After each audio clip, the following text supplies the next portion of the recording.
China's New Silk Road, Beijing's multi-billion-dollar Belt and Road Initiative extending right into Europe.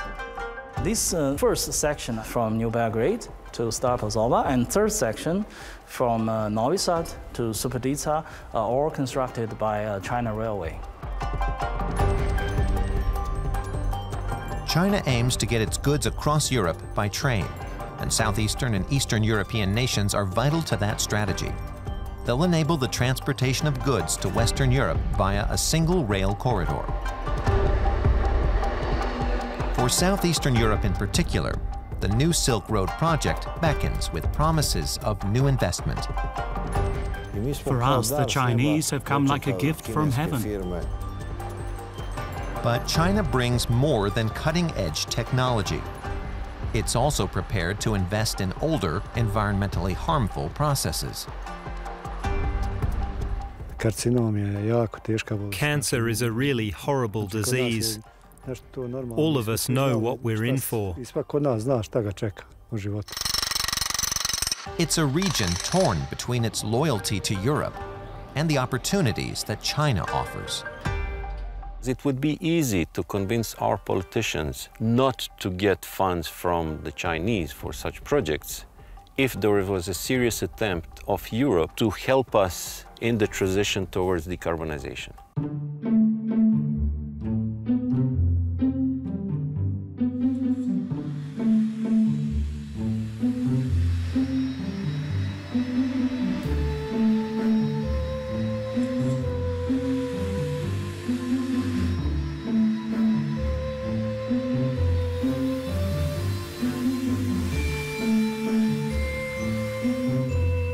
This is no children's model toy railway. Welcome to the exhibition room for the project of Hungary and Serbian high-speed railway in the territory of Serbia. Please follow me. Yu Hui is an engineer overseeing the Belgrade to Budapest route. At the China Railway headquarters, visitors are shown Serbia's showcase model.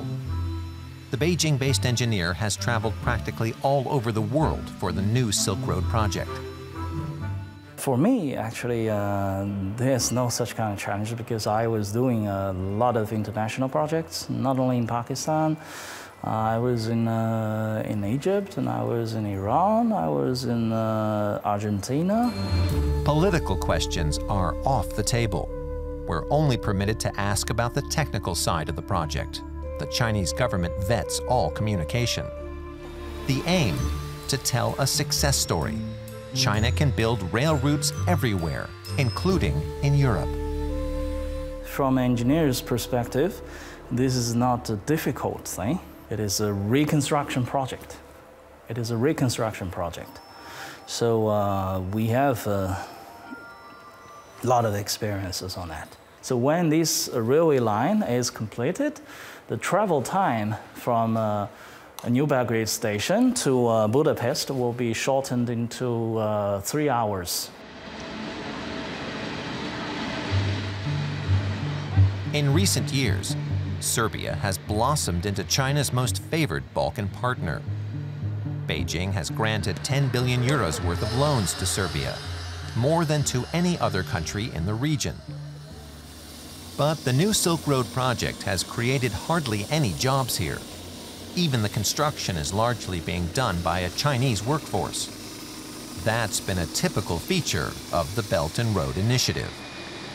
China imports its own builders, stationing them in the host country for months at a time, just as now in Serbia.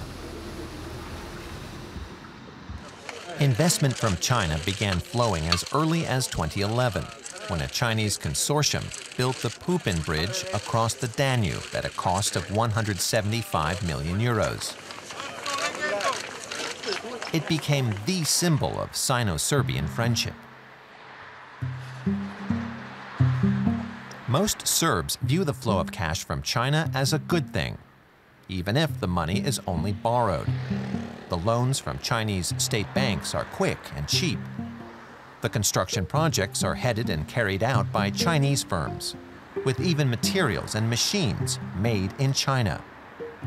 Serbia's Chamber of Commerce says it's still a good deal. We need railways. We need good modern railways where we can not only have a passenger trains but also good cargo potential. And this is it. This is, there is no hidden agenda with railways. But Marko Šadeš is also aware that Beijing's chief aim with the rail network is to get goods from China to consumers in the West. Chinese initiative is especially good in Serbia, but it's about infrastructure, and it's about how fast you are able to really proceed with the projects. These are all complicated projects. And for China, Serbia is part of their initiative. Serbia is geographically there where it is, and as such, it is important.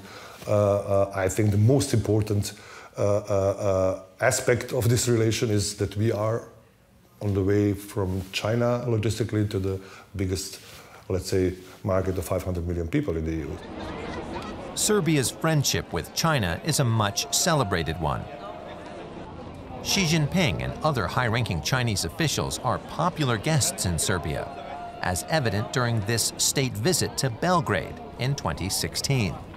Serbia holds an important strategic position with a visible regional advantage, and it will surely play an important role in this. This is a big day for all of Serbia, for all its citizens.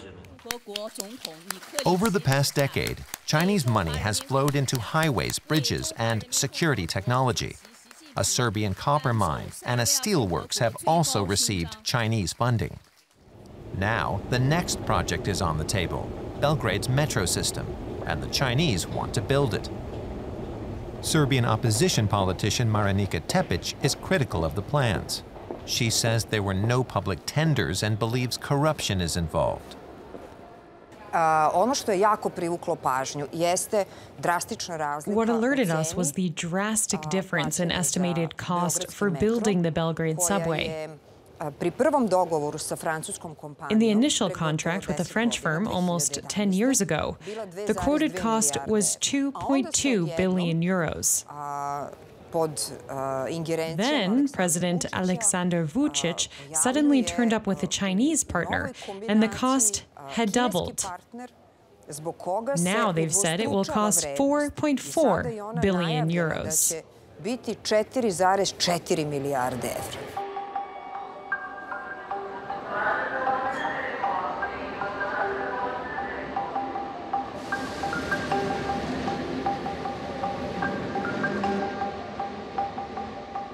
Tepic is a tireless critic of the close ties between Serbia and China. She says that the backroom deals often come with strings attached, and there's little transparency. And Belgrade's cozying up to China is a strategic mistake. Serbia's natural ally, she says, is Europe. I'm sure that no one here has a problem with foreign investment, but we do have a problem when the dealings are corrupt, when far more money is spent than should be, when we have no idea of how that money is being spent. The Chinese firms are all being handled with kid gloves because they're protected under a bilateral two-state agreement. You can't even get into their factories. The Serbian government prefers not to comment on the matter.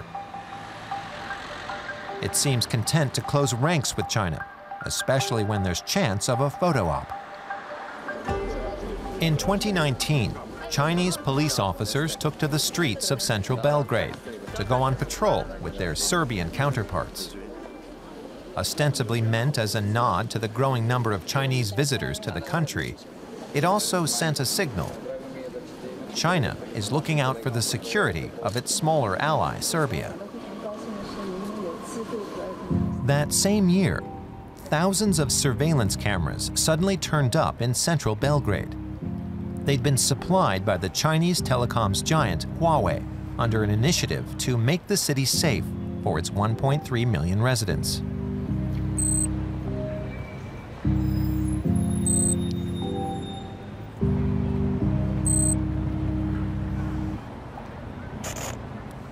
being observed all the time and not being able to be at least authentic. That's something that is affecting personal self-development. And needless to say, it also affects one's dignity.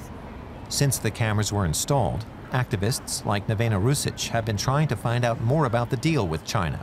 But Belgrade remains silent for reasons of security, it says. You see the round one, this like a bowl? This can go around, and it's used for counting objects, including people, and also for facial recognition. They all have facial recognition technology embedded. The cameras were installed practically overnight and without any statistical evidence of a rise in crime. Nevena Rusic is skeptical. What is missing in the whole timeline of those hundreds, thousands of cameras is actually a public debate. A debate on why we need it, why the security sector is of the opinion that we really need it, and what is the counter-argument. So we never debated. There was no deliberation in the parliament or in the public or amongst the experts, or at least accessible to the public to understand why we need it. The surveillance technology is just one part of Serbia's cooperation with Huawei. The telecoms giant plans to open a regional innovation center in Belgrade, aimed at promoting digitalization in the finance, education, and energy sectors. China is one of those countries. They do not recognize privacy as a core human right, and the comprehension of the right of privacy itself is not the same. So for that reason, this is always questionable whether we share information of such sensitive nature with such companies. Needless to say, transborder data flows. We asked the Serbian police for an interview and got no reply. However, they did tell the activist group that the facial recognition function was not in use. Nevena Rusic and her group have mapped more than 1,000 cameras. These are the ones you usually put around. The aim is to alert people to the presence of the cameras.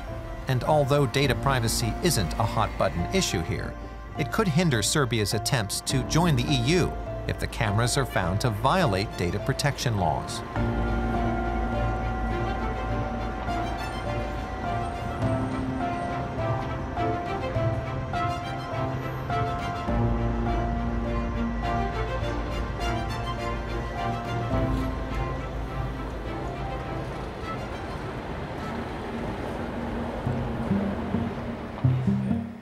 So, just why is the friendship between Serbia and China held in such high esteem? Pro-government journalist Milomir Maric has a talk show covering national and international issues, among them China. And his view of the EU is increasingly critical.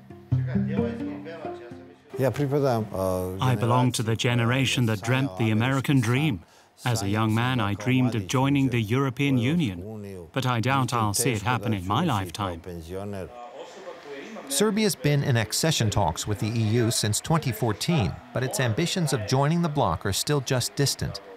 According to the talk show host, this disillusionment has spurred the government to look around for other partners. The Chinese have built us the bridges and roads that the Europeans weren't interested in. For us, the Chinese have come like a gift from heaven. They gave us loans, but also did most of the work. And while the EU keeps up its demands for a host of reforms, China's loans come with no strings attached. Its message: democracy isn't a prerequisite for economic growth. China invests much more in many other European countries and NATO members than Serbia. Chinese goods are coming in via ports in the north, Duisburg, Hamburg, and Rotterdam. They all live from imports from China. But it's obvious that the countries that profit from Chinese goods are worried about the competition when the southern route is finished. And when goods can also be imported through the Greek port of Piraeus, via Serbia or Italy. That's what's upsetting the competition. Not that Chinese investment is dangerous. That's the view shared by the Serbian government, who says it has a friendship of steel with China. Since the start of the coronavirus pandemic in early 2020, cooperation has expanded even more. But despite that, the European Union remains Serbia's biggest financial backer. Serbia is on the fence, trying to maximize its gains from both sides. When Chinese aid arrived in Serbia during the pandemic, Beijing put on as much political spin as possible. Between the lines, the message was clear. China's success in combating the virus reflected the strengths of the Chinese system. What it failed to mention was that the EU had paid to transport the aid from China to Serbia.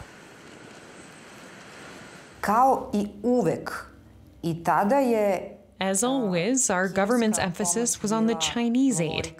They really went overboard. And the aid from the European Union only got mentioned in passing. And I reckon that only happened because of public pressure, and pressure from the EU itself.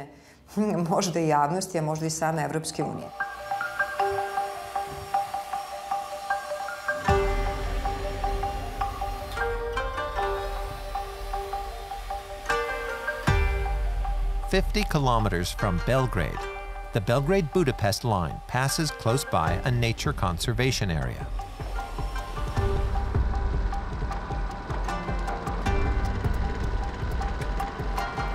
Environmentalist Marko Ljubicic is a regular visitor to the wetlands, where he comes to spot species of rare birds. Wetlands are important for many reasons. One of the reasons is accumulation of the water, because you know that the Danube is making all around the earth, his level of water is changing. So if wetlands did not exist, when Danube gets higher, it could make big problems for the local cities and villages that are near the Danube. Ljubicic works for the Goran Nature Conservation Group on the banks of the Danube. He takes local kids on excursions to the wetlands to teach them about biological diversity and the importance of nature. He's worried about what the railway line's construction will mean for the area. A lot of swamps and a lot of wetland will be destroyed by putting ground and sand for construction of the railway station. And all the birds and living structure and plants who are there will need to find some other place where they can live. And that's the biggest ecological problem that the railway station makes.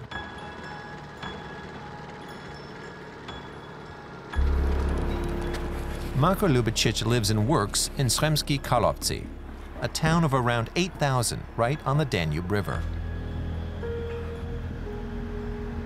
But soon the town will be separated from the river by the track. Then people will have to take an underpass to reach the Danube.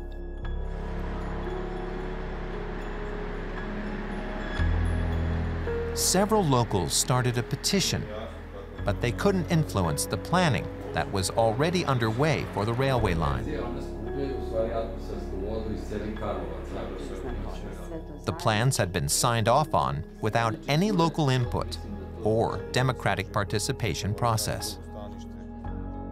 The trains probably will be better, the railway will be better, but to be honest, I don't see the full potential of construction for the local people. SREMSKI KARLOVCI will have nothing for it.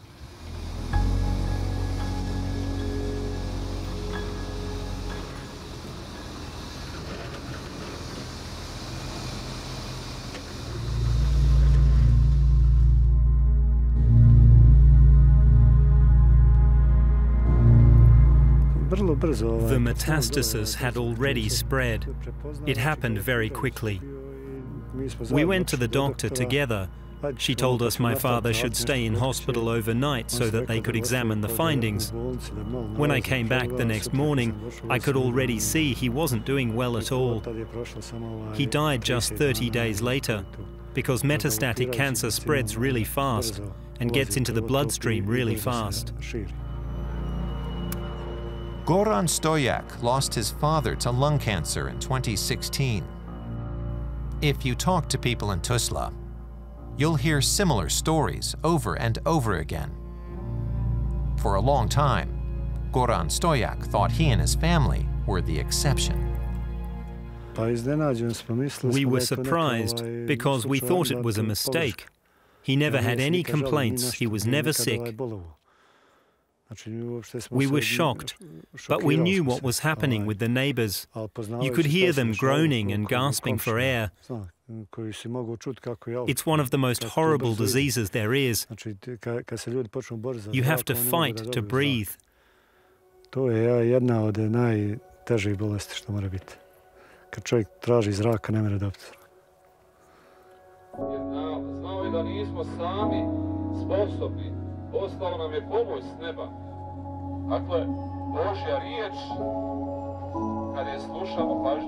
It's All Saints' Day, and people are mourning their dead. Few cities in Europe have worse air quality than the Bosnian city of Tuzla. During the winter months especially, particulate matter and sulfur dioxide levels exceed EU limits for weeks at a time. The poor air quality is making people sick, but only a few actually complain about it. Goran Stojak says his father's death was a wake-up call. There's nothing nice here. Someone is always sick. Everyone is being gradually poisoned and dying out. Only a few people here die a natural death. 90% of people die of cancer, and almost all of them die before their time. Wherever in their body they're most vulnerable, that's where the cancer attacks. Tuzla's air pollution is produced by vehicle and industrial emissions, old residential heating systems, and decrepit coal-fired power plants. The bottom line is, coal power is the problem. 60% of Bosnia's total energy is still produced from coal, and there are no plans to change that anytime soon. A new coal-fired power plant is being built, with help from Chinese loans. Now we are in front of the actual construction site for the future Block 7 of thermal power plant Tuzla. On the right side you can actually see the old one, which is here since 1964, roughly. And they claim that the new one is going to replace the old, well, Blocks 3 and 4, and probably 5.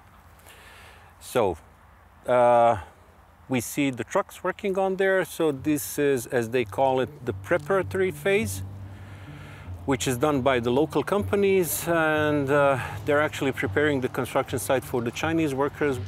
Denis Zizko has campaigned against pollution here for years. Bosnia-Herzegovina's continued reliance on coal angers him, as does the deal with the Chinese. All it means for Bosnians is more bad air.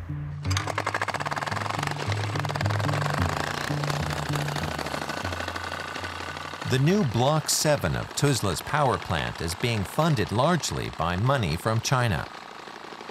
China's Exim Bank has put up more than 600 million euros in loans to the Bosnian state. I know for a fact that this is something which is going to cost the people of Bosnia and Herzegovina a lots of money and a lots of lost years of life. Because if they build it, it will continue to work for another 40 years and continue to pollute for another 40 years. While the European Commission pushes ahead with its phase-out of coal power, would-be EU member Bosnia-Herzegovina isn't giving up. Welcome news for China, which is also using the new Silk Road project to advance its supposedly clean coal technology. China says the Tuzla 7 block will meet all EU standards, In Tuzla, the deal with China is being hailed as a success. The power plant is the biggest employer here by far. In the negotiations and preparatory phase of this deal, the Chinese showed a high level of professionalism. Block 7 isn't their first project. They've been present in Serbia for a long time. The Chinese, who we were involved with, knew our culture and our country. They were familiar with the economic and social situation here.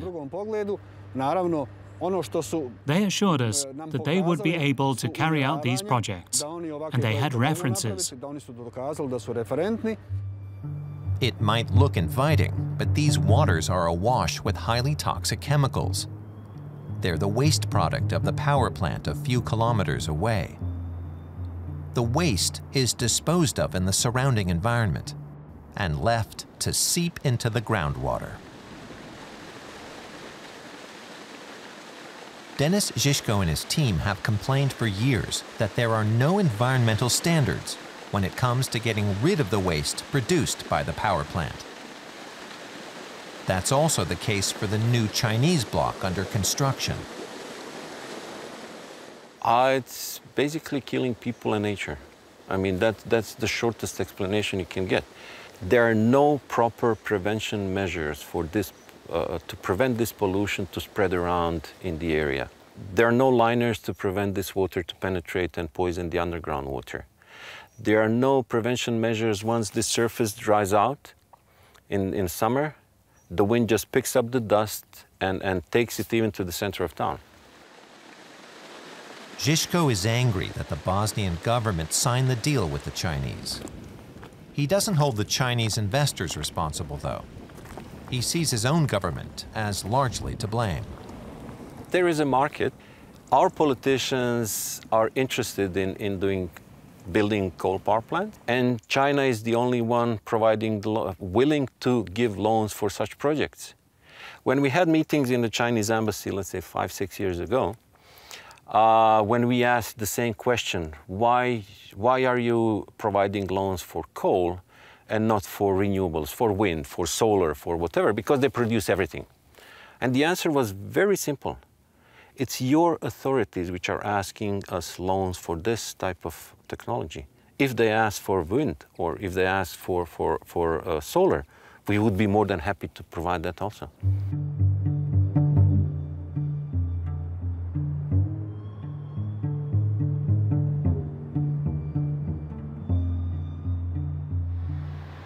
Denis Žižko has invited politicians, energy policy experts, and concerned citizens to a roundtable meeting near the power plant this evening.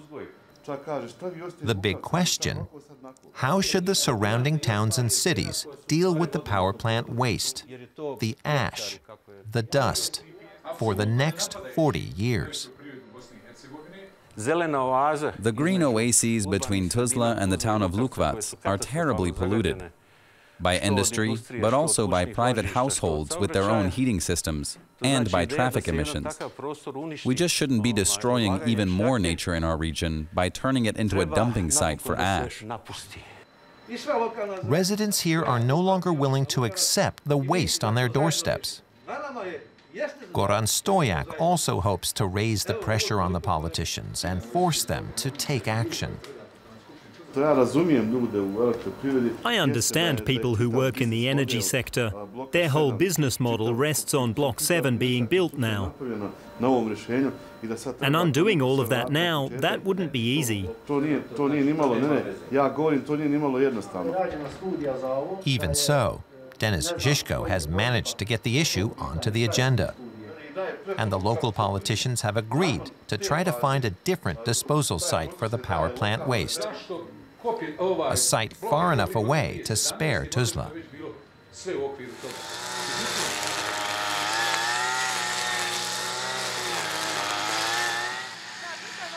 Edin Delic is the mayor of Lukavac, the town right next to Tuzla.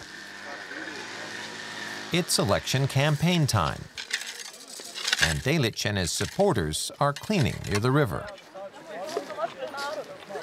The politician says the new Tuzla Block 7 guarantees no one need worry they'll have to go without energy. Our economy, as it is now, is very much depends from energy sector. So right now we have existing thermal power plant which will stop in next 5 years. So in order to ensure continuation of energy, we need to replace these old blocks with Block 7. And what is also significant to consider, investing and building of Block 7 will rapidly increase environmental situation in this area, even with same level of energy produced. The argument is that a modern coal-fired power plant will help protect the environment. And the shift away from coal to renewables is just not affordable at the moment. For Bosnia-Herzegovina, one of Europe's poorest countries, investment from China means opportunities.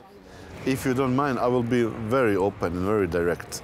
We are thankful to everybody who support or invest here. It doesn't matter is it from China, from Turkey or any other country. And I'm sure most people will be even more happy if European community come with some other solution better than China or any other country. Goran Stojak lives with his family in Bukinje district, not far from the power plant. Right behind his house is an old ash dump.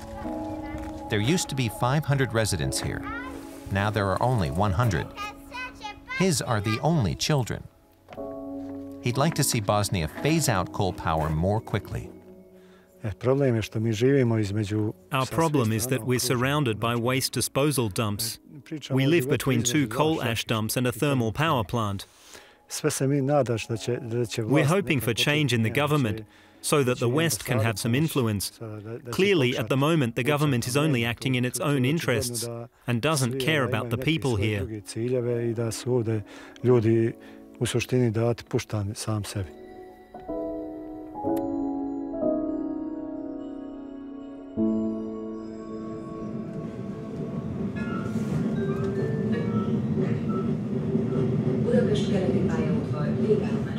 The rail corridor that begins at the Greek port of Piraeus and travels via Belgrade is meant to end one day in Budapest.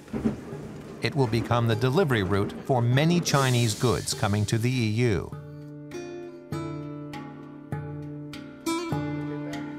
Hungary's close ties with China go back decades. We've come to meet Gergely Salát, an expert on China and its policies. He's taking us through Budapest's Chinatown. From here, Chinese goods go on to be distributed around Europe. It all started in 1989. We were still a socialist country, and for some reason Hungary and China reached an agreement about not requiring visas from each other. In 1989, after the Tiananmen Square massacre, actually not the political refugees, but many small businessmen left the country, and they looked at the map. They tried to find a country that they could reach easily, and they found out that Hungary didn't require a visa from them. So about 50,000 Chinese small businessmen came to Hungary very suddenly. Of these 50,000, around 30,000 remain today. Since Hungary became the first Eastern European country to officially sign up to the new Silk Road Initiative in 2011, their numbers have grown further. But traditionally, the Chinese population here keeps to itself.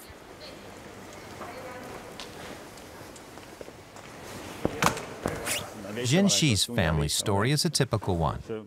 30 years ago, his parents came to Hungary on business, but he grew up back in China. 10 years ago, he came here himself to work. My parents don't live here anymore, but some of my other relatives do. When I left school and was looking for a job, I realized that opportunities outside China were a lot better. Some of my relatives were already in Hungary, and so I came here to help them. Zhenshi feels at home here. The Hungarians have been very open toward him, also an important factor. And business is good. As a member of the EU, Hungary offers easy access to the rest of Europe. How much of that business might involve illegal dealings, no one knows for certain. I believe the fact that the government is quite friendly to the Chinese immigrants, this whole policy toward China and Chinese people in Hungary reflects Orbán's desire to have much more close relations with China.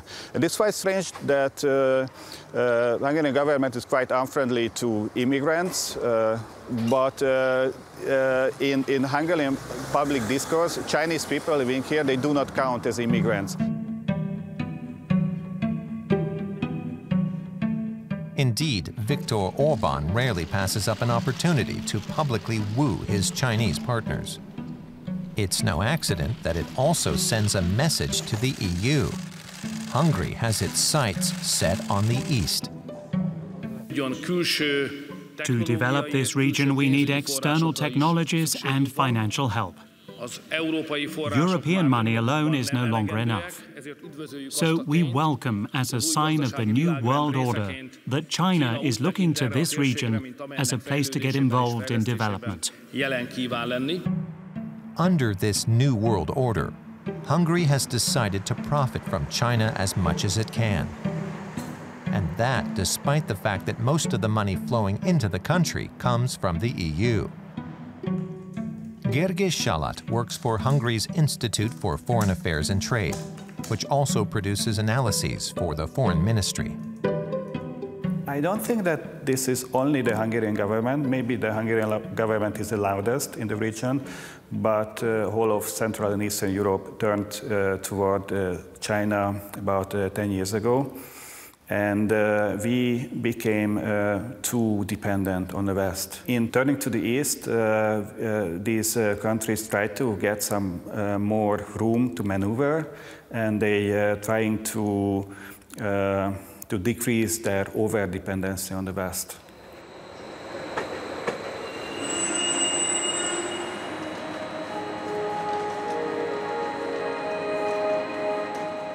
The railway line that the Chinese engineers are already working on in Belgrade will one day end in Budapest.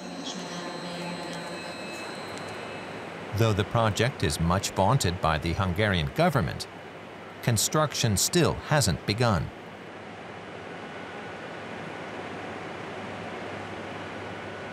Bernadette Zale has been a member of the Hungarian parliament since 2012. She's a vocal critic of Prime Minister Orbán and his government. Her chief concern is the rule of law in her country and the increasing pivot towards an autocratic China. It's very clear that we want to live in a liberal model, a liberal democracy here in Hungary. Orbán doesn't. He wants to go the liberal way. And the Chinese, what I can see, they do not really see or they don't really ask any questions about liberal democracy values or they do not have any expectations about the democratic values. The European ties they do have. The EU Commission has sharply criticized the rail project, not least because it initially lacked the public tender required under EU rules. Hungary finally addressed concerns by giving the project to a joint Hungarian-Chinese venture. Work on the route is estimated to cost 1.8 billion euros. 85% is loans from China. A flagship of our joint projects is the modernization of the Belgrade-Budapest railway line, which is going to be of strategic importance for transportation on the new Silk Road.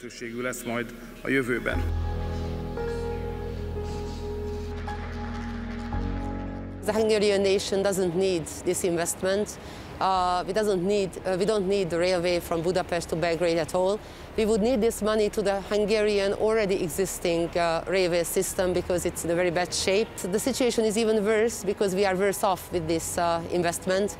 The Chinese loan is pretty big for the Hungarians and we will never get to the end of paying it back.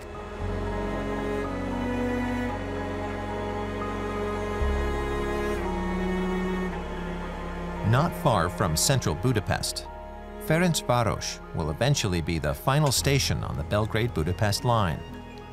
It's the only new Silk Road project that China and Hungary are currently working on. All the money that Hungary's been hoping to see from China hasn't begun flowing yet.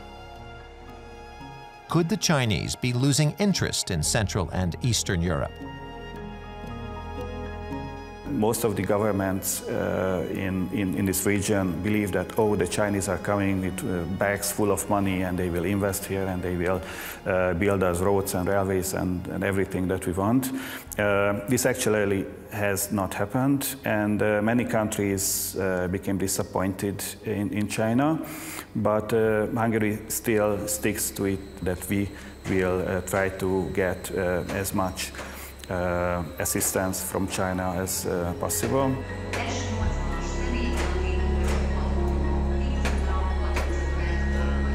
I would advise them to be more realistic and realize that even though Chinese are very good in making you feel that you're a very special partner for them, they will not play a very significant role in the economy of Hungary in the foreseeable future. The Belgrade-Budapest route is planned for completion in 2025. It would be the fulfillment of China's dream, the first Chinese-built railway line to finally reach the European Union.